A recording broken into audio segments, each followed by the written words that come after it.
Hello বন্ধুরা, good morning. তোমরা কেমন আছো? আশা করি খুব ভালো আছো। আমিও ভালো আছি। দেখো সকাল সকাল বেরিয়ে গেলাম মর্নিং ওয়াক করতে। আর বাইরেটা দেখতেই পাচ্ছ এত কুয়াশায় ভরে আছে, কিছুই দেখা যাচ্ছিল না। তো আমি যখন সামনে আসি তখনই রাস্তাটা দেখতে পাচ্ছি, দূর থেকে কিছুই বোঝা যাচ্ছে না।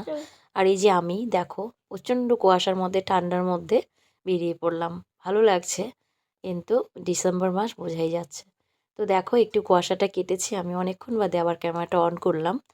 তো কি বলবো, এত ঠান্ডার মধ্যে দিয়েও যে আমি যাচ্ছি, ভীষণ ভালো লাগছে। তো একা একা যাচ্ছি, তাই তোমাদের সঙ্গে একটু গল্প করতে করতে যাচ্ছি বন্ধুরা। আর সামনে ডগিরা দেখতেই পাচ্ছ খেলা করছে। আর এই যে স্কুল ঘরটা এখন তাও দেখা যাচ্ছে, একটু আগে তো কিছুই বোঝা যাচ্ছিল না। তো চলে আসলাম বন্ধুরা বাজারে, দেখতেই পাচ্ছ এখানে বাজার জাস্ট বসেছে। এখনও 8টা বাজেনি, 8টার ট্রেন ঢুকবে তারপর। এখান থেকে আমি রোজ একটু টুকটাক জিনিস নেই। তো আজকে শুকনো লঙ্কা, গোটা গরম মশলা নিচ্ছিলাম। চলে আসলাম বাড়িতে, ব্যালকনিতে একটু জল দিলাম, দেখতেই পাচ্ছ ফুল গাছগুলো। আর কাপড়গুলো বাইরে মেলে দিলাম। আমার এই ব্যালকনিতে খুব সুন্দর রৌদ্র আসে, তাই দেখতেই পাচ্ছ কি সুন্দর আলো বাতাসে ভরে গেছে। আর কাপড়গুলো এক দণ্ডে শুকিয়ে যাবে। তো চলো বন্ধুরা, সংসারের কাজকর্ম করতে হবে, এখন সকালবেলা শুরু হয়ে গেল। তো কি করছি তোমাদেরকে শেয়ার করছি। বাবা নেই, মাত্র উঠলো, এখনও বাসি বিছানাটা তোলা হয়নি। তো চলো বাড়ির কাজগুলো শুরু করি। এই যে দেখো বাবাই উঠে দৌড়াচ্ছে, মানে ব্রাশ করবে এখন। আর এই যে ওর গোপুর সোনা, আর আমাকে চাদরটা দিয়ে ঢেকে রেখেছিলাম, মানে আমি সব কিছু গুছিয়েছি।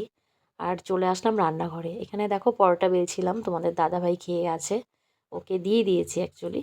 তো ও নিয়ে গেল, আর আমি আর বাবা এই যে তাওয়া বসিয়ে দিয়েছি, এখানে আমাদের পরোটাটা ভেজে নিচ্ছি। আর এই যে সকালবেলা কাবলি ছোলার ঘুগনি করেছিলাম, অনেকে ছোলা ভাটুরে বলে। তো দেখতেই পাচ্ছ বেশ খুব সুন্দর হয়েছে দেখতে, লোভনীয়, কিন্তু খেতেও ভালো হয়েছিল। এখানে হয়েছে বাবানের জন্য দিয়ে দিলাম, বাবানকে এই দুটো পরোটা, আর হচ্ছে সেই কাবলি ছোলার ঘুগনিটা। আর আমারটাও নিয়ে নিচ্ছি, তার আগে বাবানকে দিয়ে নিই। চলো বন্ধুরা দেখতে থাকো আমার সঙ্গে ভিডিওটা, ঠিক আছে? তো বন্ধুরা আজকের এই ভালো খাবারগুলো বেশ ভালোই লাগলো খেতে। আর এই যে আমার জন্য নিয়ে নিয়েছি, তার আগে একটু চা করে নিই চলো। এই যে দেখো একটু দুধ চা বসিয়ে দিলাম, তো চাটা এখনই জাল হয়ে যাচ্ছে। চাটা নিয়ে একদম বসবো রোদে বসে, একদম আরাম করে খাবো। বাবানকে দিয়ে দিয়েছি, বাবান খেতে বসেছে। আমি একটু মানে বেশ জমিয়ে খাবো, তাই চাটাও করে নিচ্ছি। যেহেতু তোমাদের দাদাভাই ডিউটি চলে গেছে, এত তাল নেই এখন, আস্তে ধীরে বাড়ির কাজগুলো সারবো।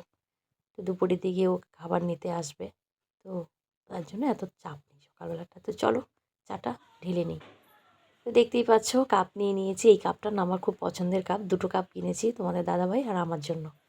তো এর আগে আমি কালার স্মাইলি কাপগুলো নিয়েছিলাম, তো সেগুলো এখন নেই, ভেঙে গেছে। এই কাপগুলো খুব সুন্দর, বেশ ভালো। তো দেখতেই পাচ্ছ চাটা আমি একদম ঢেলে নিচ্ছি। এখনই আমি বসে যাব চা খেতে। তোমাদের কার কার ভালো লাগে দুধ চা খেতে বলো। খেতে তো ভালো লাগে, কিন্তু পরে একটু কষ্ট হয়, কিন্তু কিছু করার নেই। মাঝে সাঝে এরকম একটু চা খাওয়া যায়, ঠিক আছে? এখন ঠান্ডার দিন। তো চলো আমি টেবিলে নিয়ে বসে গেলাম, আর আমার খাবারটা কি আছে সেটাও তোমাদের দেখাচ্ছি চলো। তো দেখতেই পাচ্ছ আমি একদম খাবার নিয়ে রেডি হয়ে যাচ্ছি, আর আমার পরোটা সেই ঘুগনিটাও নিয়ে নিচ্ছি। একবারে বসে যাব, বারবার উঠতে ইচ্ছা করে না। সকালবেলাটা বেশ ঠান্ডা ঠান্ডা ওয়েদার, তো বেশ ভালো লাগে। তো এই যে দেখো আমি নিয়ে যাচ্ছি এখানে, আমার চাটাও নিয়ে নিচ্ছি।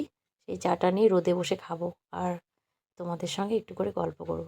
তো তো বন্ধুরা চলো এবার বিছানায় বসে একটু জমিয়ে খেয়ে নিই, তারপর আসছি দুপুরবেলা তোমাদের সঙ্গে দেখা হচ্ছে।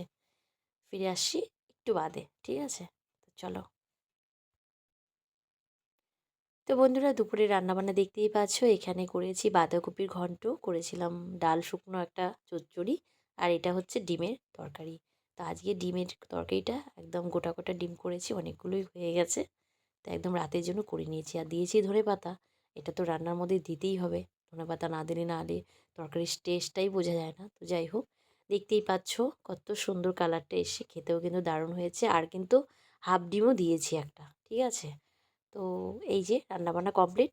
তো বন্ধুরা চলে আসলাম আমি একদম সন্ধ্যাবেলায়। কি করতে এসেছি, কেন এসেছি সেটা তোমাদের জানাচ্ছি। দেখো ট্রেন যাচ্ছে, এখন বাজে প্রায় 7টা। তো ট্রেন যাচ্ছে, আমি ট্রেন লাইনে দাঁড়িয়ে আছি, যাবো এক দিদি বাড়িতে। তো বন্ধুরা দেখো বাইরে বেশ হালকা ঠান্ডাটা কমে গেছে মনে হচ্ছে। আর এই যে দেখতে পাচ্ছ কিছু গাড়ি, এগুলো হচ্ছে সিআরপিএফের গাড়ি। তো সেটা আমাদের লাইনে ঢুকেছে। তো এই গাড়িগুলো দেখে বেশ ভালো লাগলো। সচরাচর গাড়িগুলো আমাদের সামনে দেখা যায় না। তো সিআরপিএফরা এই গেটের ভিতর গাড়িগুলো ঢুকিয়েছে এর জন্যই অনেকটা রাত হয়ে গেছে। ওরা হয়তো এখানে আজকে রাতটা এখানে স্টে করবে। এবার সকালবেলা ভোরবেলা যত সম্ভব ওরা বাংলাদেশের বর্ডারের দিকে পৌঁছবে হয়তো। সেটা আমি কনফার্ম না। তো যাচ্ছিলাম তোমাদেরকে একটু শেয়ার করলাম। ভিডিওটা কেমন লাগলো বলো। যদি ভালো লাগে অবশ্যই একটা লাইক করো। আর সঙ্গে আছে আমার ছেলে বাবান।